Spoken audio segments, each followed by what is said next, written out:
Welcome to Artistic Adventures. Well, my fellow adventurers, our Evil Queen project has come to an end. This is the final video in this series. We'll be doing some jewelry and some finishing touches and give you a look at the final doll. We're going to start working on the necklace first. This doll came with this plastic pink, sort of a pink painted, maybe it's some gold dots on it necklace. And I cut off the ends and made a mold and added a little bit extra up at the top, those little bulbs up at the top. And I'm gonna, I did that because I want to put a hole through that, and then we'll be able to attach a chain to it to go around her neck. And then we're going to do some painting and attach some rhinestones and see if we can come up with a representation of that fabulous necklace. Certainly I can't do it complete justice, but it will have the theme, I think, pretty well. So I'm just painting some red acrylic paint on that uh, middle part of the necklace. I don't know if you can see in this video, but there is sort of a star or flower shape right in the center. And that's what reminded me of this necklace the most. So that was one of the reasons I wanted to use this design. It's sort of funny that it turned out to become on the necklace that came with it all.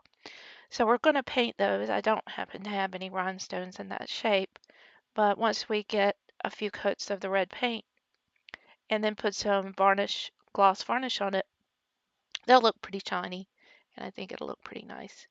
So I'm also touching up with gold paint on top of the gold polymer clay that I used because it really wasn't all that shiny, even though it allegedly had some sparkles in it.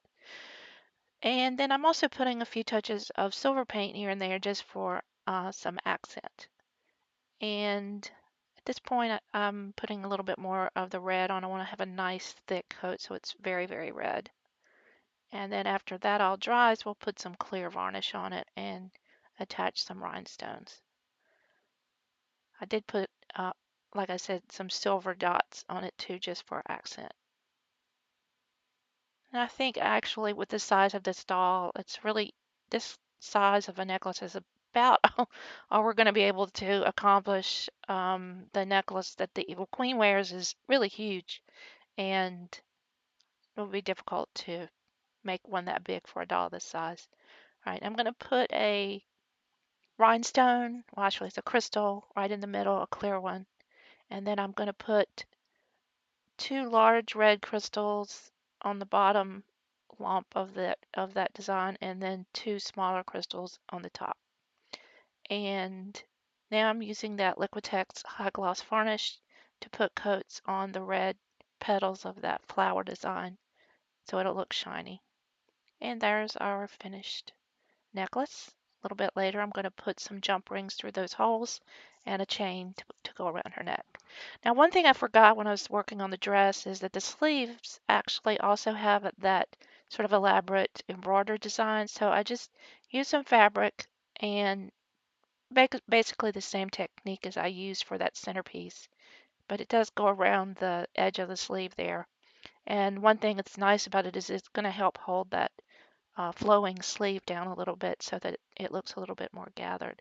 So I'm putting that on there, wrapping it around, putting a little glue, and then putting some paper towel around it and tape to hold it down until it dries. Just make sure you don't have any glue coming out the side or the paper towel stick to it. If you think you will, put plastic around it, or or put the plastic first. All right, so I've attached chain by jump ring. I had a necklace that I used, an old necklace, and it even has the little attachment. I won't show you the 5 times I tried to put this necklace around this doll. I'll just show you the last one.